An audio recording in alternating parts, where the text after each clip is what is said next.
I'm watching what's happening in Venezuela right now, and all I could say is, wow, we are literally seeing and getting live updates during a coup attempt in Venezuela. Now, of course, the Venezuelan government is saying that this is all orchestrated, this is all planned by Washington, D.C., but this did all happen as a president that is recognized only internationally, only predominantly by the United States. Juan Guaido, who, by the way, didn't win the election, last night got on Twitter, on a verified Twitter account, standing behind military men, and said that this is going to be the final phase of, quote, Operation Freedom in Venezuela. And now there is heavy gunfire, utter chaos, protests, and demonstrations of all sorts and all kinds unfolding right now on the streets of Venezuela. There's even military men exchanging fire against each other, and the situation is chaotic, to say the least, with horrifying footage. By the way, we're going to keep everything here PG-13. We're not going to show you the horrifying footage.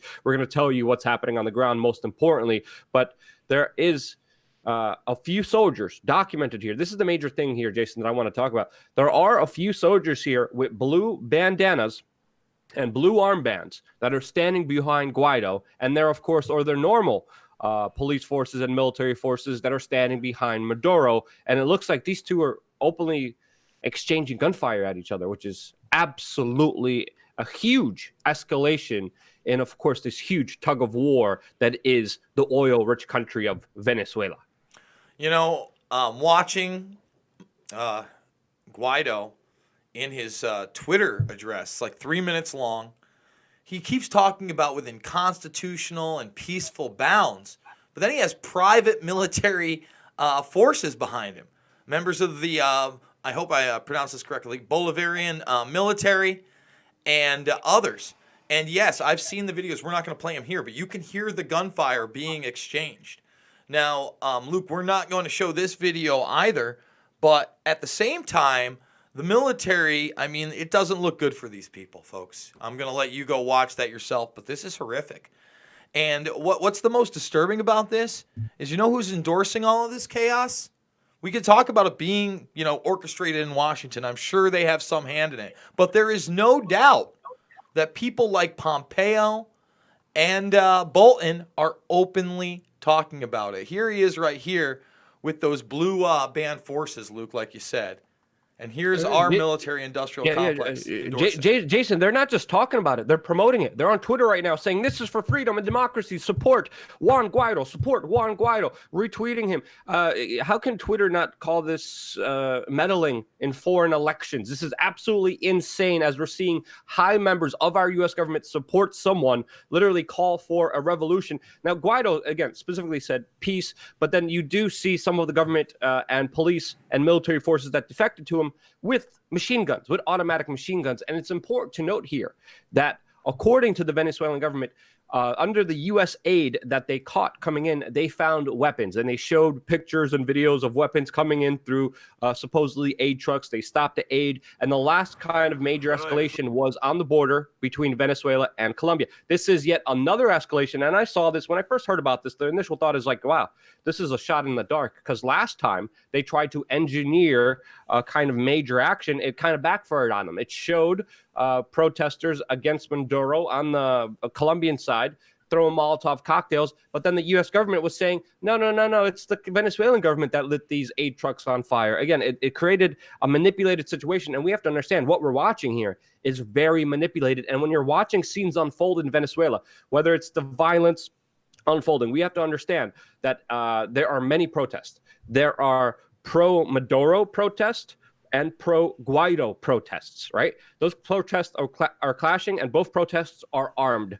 There's a lot of tear gas all over the streets, and there's horrifying videos of just security trucks, police trucks, military trucks running over what looks like Guaido's forces. And of course, this is mainly done by Maduro, who does have the majority of the police and military on his side. And I have to say, when I first heard this, I was like, this is a shot in the dark. This is going long on what are the fourth and down and long, or whatever they call it, that football analogy, because it's pretty clear that the only reason why Maduro is still in power is because a majority of the military is still on his side. And if it wasn't, Maduro would not be in power. He's been in power since 2013, and it's been him treating the military with, special favors, of course.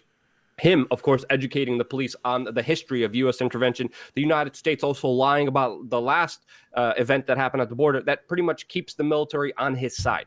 And I haven't seen a major sway of military moving away from Maduro. So just listening that this was happening, I heard a little bit of it last night. I was like, no way, this is a shot in the dark. This is not going to happen. But regardless, this is creating a lot of violence on the streets right now, which people are watching live unfolding right now. And these scenes, Jason, are absolutely insane. And one last thing I want to say before going back to you is I always said, hey, what's going to happen here is that the Venezuelan people will not win, no matter who is in power, and the Venezuelan people are getting screwed over. And of course, that's exactly what's happening. I mean, look what John Bolton is saying right now.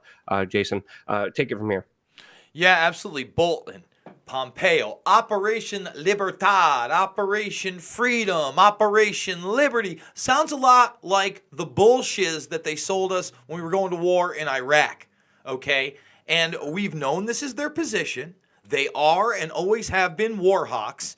This president promised us we would be getting out of situations like this, not going into them. And right now, like you said, Luke, the people are losing. And it is shameful that anyone in the alternative media would promote these kind of clashes.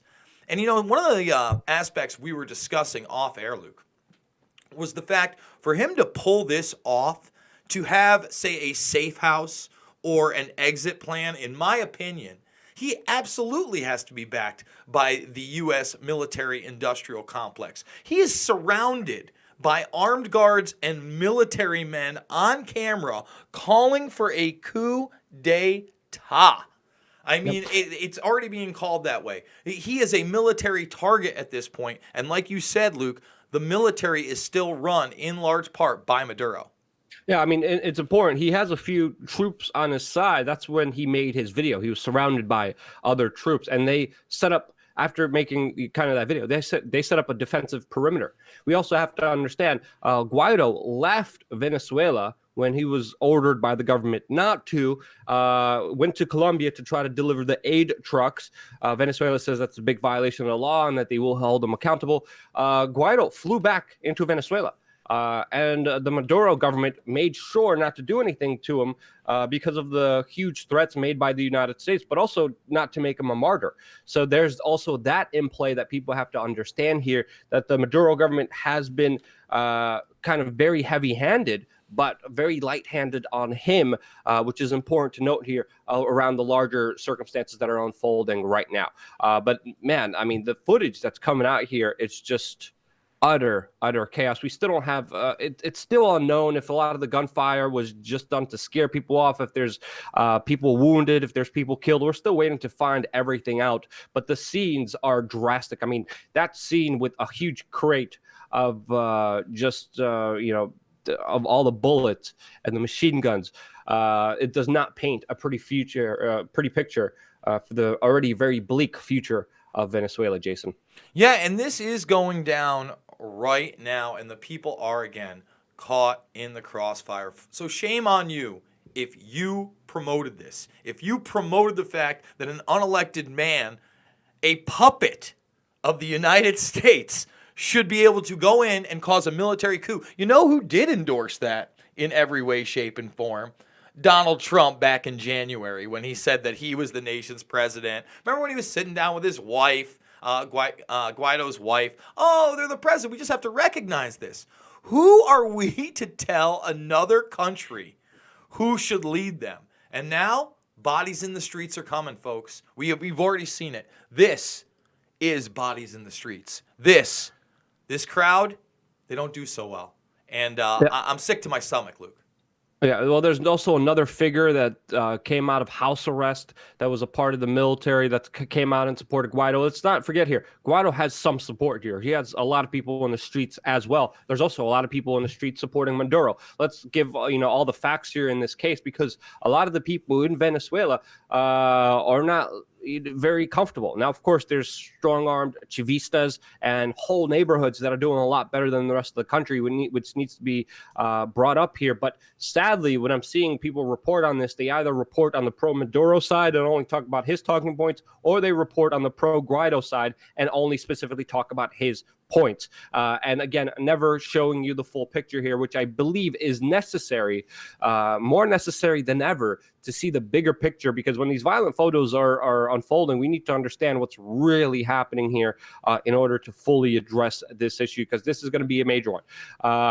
Will it actually lead to something? From what I'm seeing, just from my guesstimate right now, no, I don't believe that this coup attempt will be successful. I don't believe the Maduro government will now launch a strong offensive against the defensive positions of Guaido. I think Maduro has been smart not to make him a total martyr, and I don't think he will. And I mean, this is a huge escalation. And to me, I don't see this coup d'etat being successful. I don't see this moving forward in a way that Washington wants it to move forward, as some people in Venezuela want it to move forward. Again, I've been there on the ground. I've seen things, how people personally live. Maduro is not a good leader, but people trying to overthrow him for the disguise of democracy is absolute bullcrap. It's not for democracy. It has to do with natural resources. It has to do with China, Russia supporting Venezuela, having major loans with Venezuela. It has to do with a lot of special interest, geopolitical politics, which of course you're not being told about, which we have covered extensively. And we most likely will be doing more extensive coverage on the backup channel on Pulse Change. So if you go to our main channel on our YouTube channel, on the right-hand side, it says other channels. Click on that channel. 3 videos there a day.